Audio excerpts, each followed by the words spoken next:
Hello, and welcome back to another reading. Let's go ahead and jump into what is meant for you to hear today.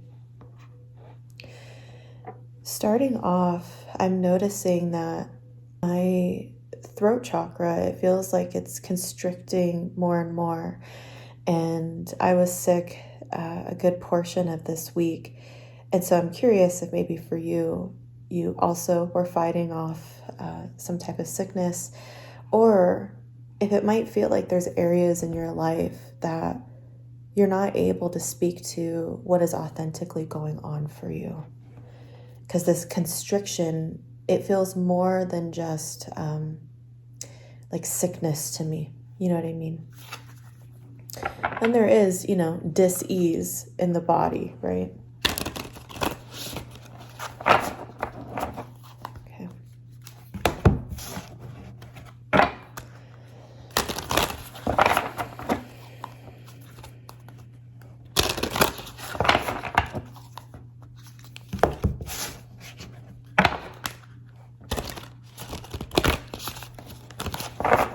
I don't know if y'all notice, I tend to love to shuffle in threes. I feel like 3 is just such a divine number. Okay. So we see that we're finding you in the heart space. So with the 10 of portals, the portals representing the element of water. This to me speaks to a sense of maturity, of emotional maturity. There's something about these insights that you've been gleaning lately. Perhaps it's related to the Mercury Cazimi that is happening currently. And while this reading is timeless, like I've mentioned in the past, I do find that the energies that are within a reading will find people who are resonating at a similar frequency. So meaning that they may also be informed by some similar energies that are present at the time of this recording. So for you, there's some type of emotional clarity that you've achieved. Maybe there's some hard truths that you've come across within yourself. There's something about clarity of messaging from this vulnerable place from within. It's like a truth that you can't unsee. And it's not like the truth is like necessarily charged. It's just a water that's flowing into this sense of knowing, this place of knowing. Yeah, that maturity is really standing out to me. Let's go ahead and see what you're meant to hear today.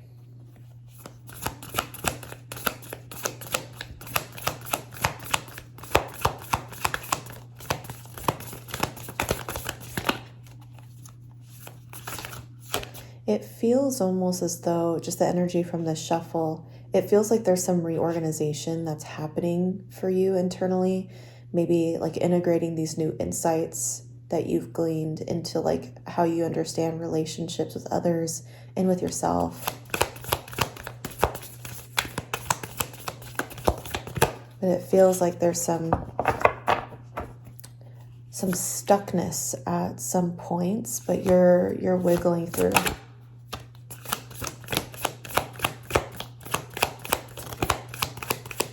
Wow.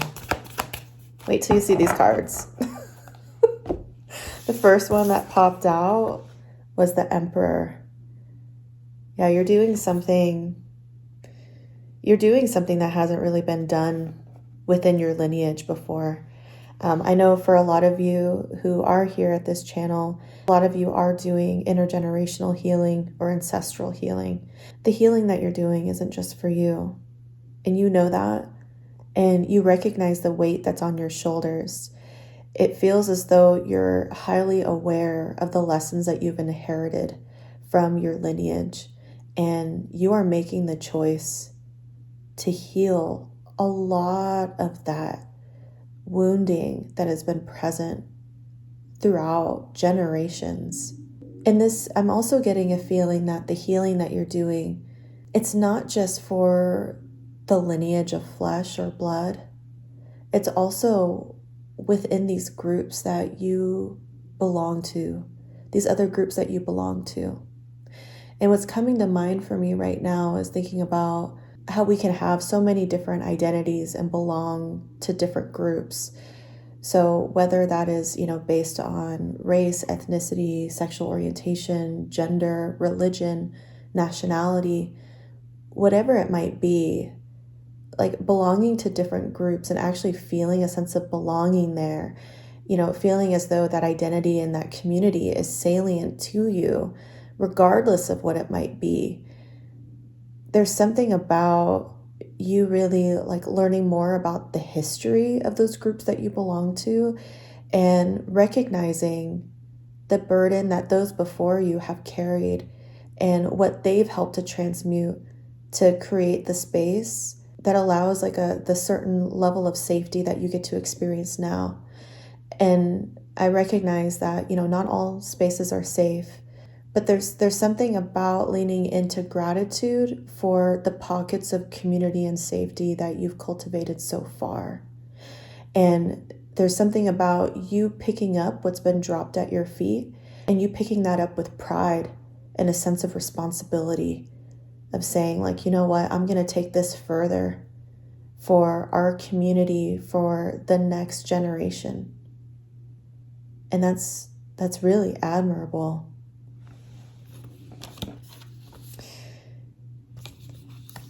So it may seem as though things haven't been working in your favor for a while, or maybe, as you went through that cycle related to the heart, there was just a lot of excavation and examination of what was there.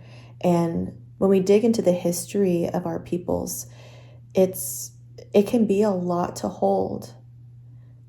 And again, I hear you doing that with a deep sense of responsibility. Like, I want to know. I want to pull the veil from my eyes and I want to see what has been there this whole time. Because if we don't learn our history, then we're bound to repeat it, right? And I see you really succeeding in this growth in whatever venture that you're starting. It feels as though you're starting like a new project, a new, or maybe even just like a new wave. Yeah, because whatever this healing that you're doing, this work that you're doing is healing. That's what's coming through. It's like this work that you're doing is really divine and it's helping to like transform the energy that is there, and people are going to be inspired by it.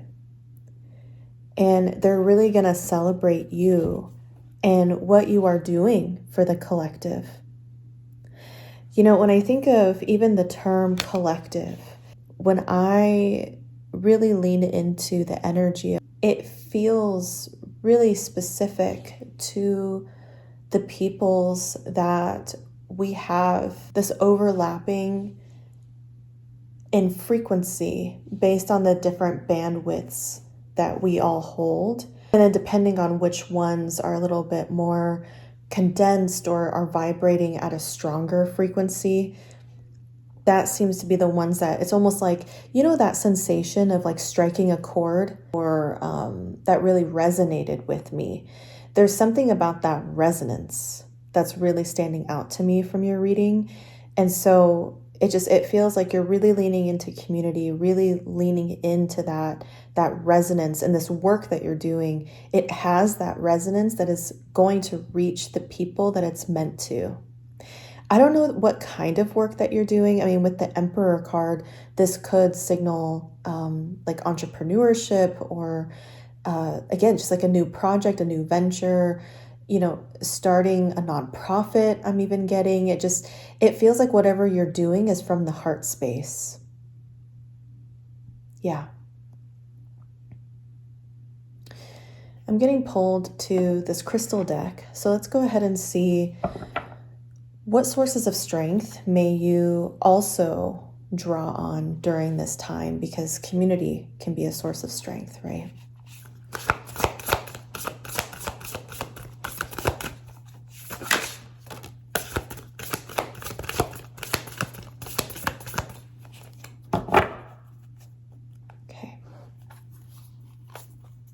Wow.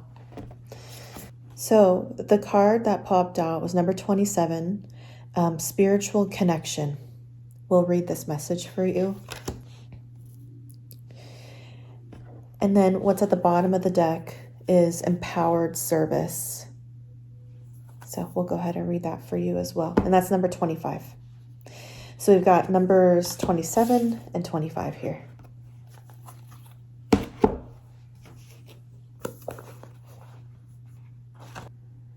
So number 27 is page 129. We landed on 88. Let's see. Okay.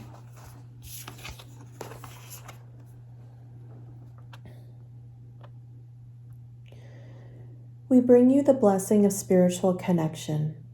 There are times on your life path when you will feel alone.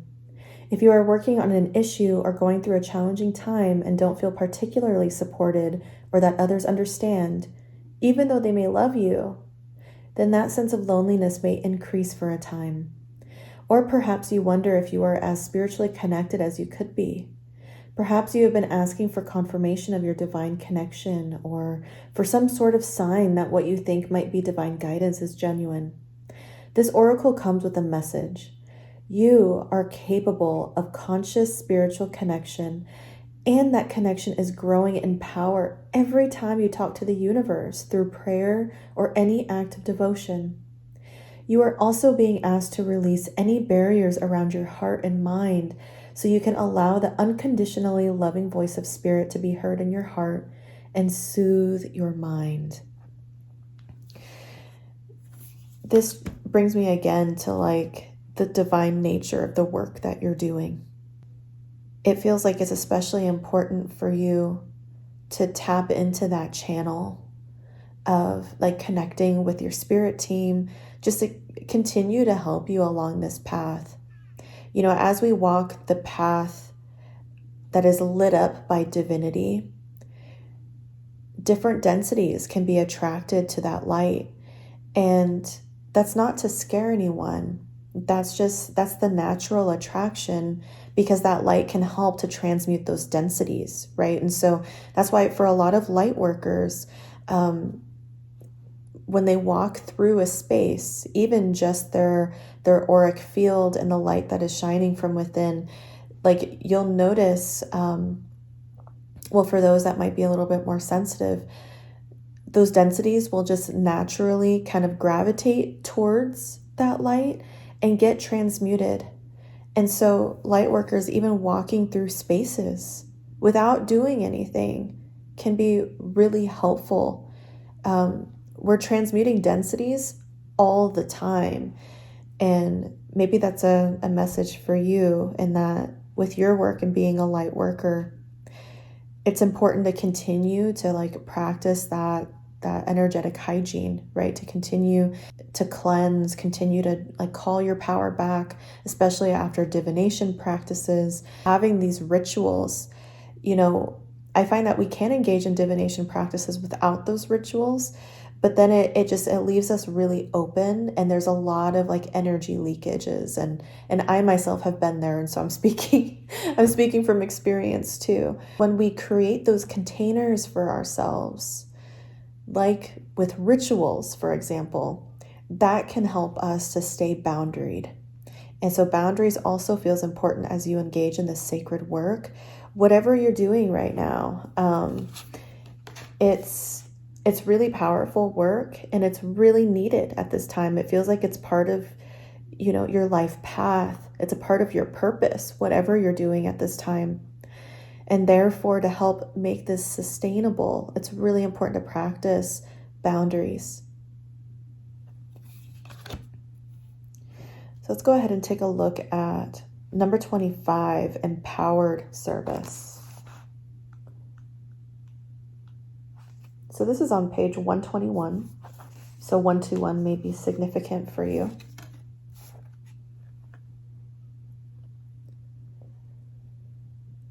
We bring you the blessing of empowered service. It is your time to assume your place in the world, at the table of the masters who serve the loving hand of the divine. You have been asking for your purpose to be more clearly unveiled and manifested in the world. You have endured lessons of patience. You have learned that spiritual progress can be made even without results being immediately obvious.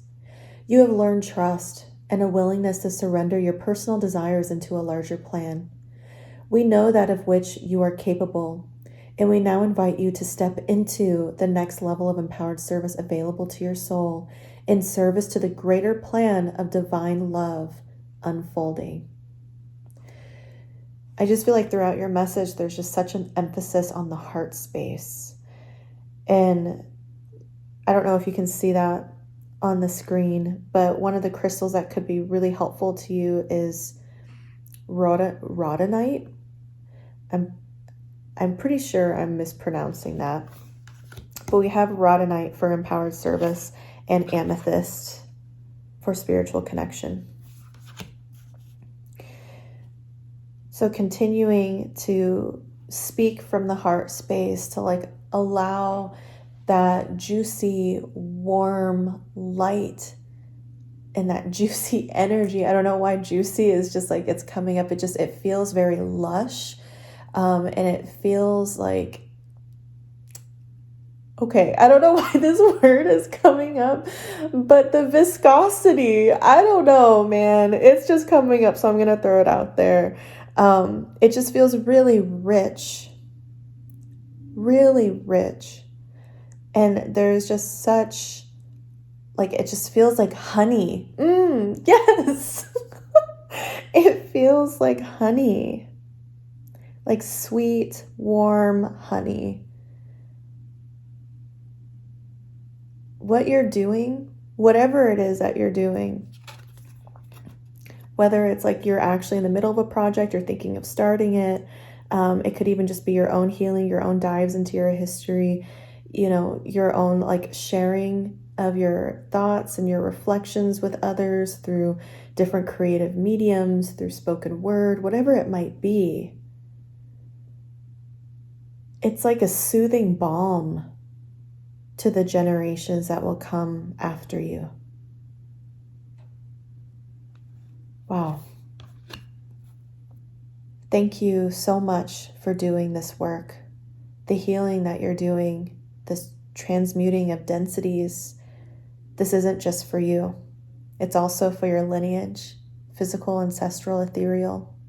It's also for me, and ultimately for the collective. So I wish you the best of luck in your journey, and I look forward to seeing you again soon. Take care.